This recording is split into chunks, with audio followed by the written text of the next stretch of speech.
আমাদের এই খালের জলবদ্ধতা হওয়ার কারণ হচ্ছে এই খালটা ছিল বিগত পলাশ হাউজিংয়ের, আমরা যতটুকু জানি আমাদের এই খালটা ছিল 40 ফিট। তো এই খালটা 40 ফিট থাকার কারণে বিভিন্ন ফ্যাক্টরি এই খালটাকে এমনভাবে দখল করে নিয়েছে যে 40 ফিটের জায়গায় কোনো কোনো জায়গায় 5 ফিট আছে, কোনো কোনো জায়গায় 10 ফিট আছে, যার কারণে এই পানিবন্দি। তো আমি চাচ্ছি যে আমাদের যে মেয়র আছে ডিসি মহোদয়, ওনাকে আমি রিকোয়েস্ট করব যেন এই দক্ষিণ পানিশালে কাশিমপুর 1 নং ওয়ার্ডের এই খালটা পুনরায় আবার উদ্ধার করা হোক। কারণ এই যদি খালটা যদি উদ্ধার করা হয় তাহলে দর্শক, আমি মনে করি যে আমি যতটুকু জানি যে 30,000 লোক আজকে পানিবন্দি এই বৃষ্টির কারণে।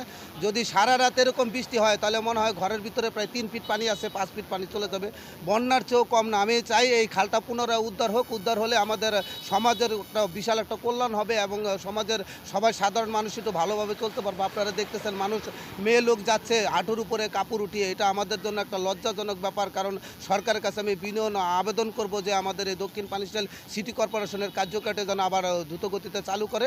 এটাই আমার প্রত্যাশা, এটাই আমার আপনাদের কাছে বলার ছিল।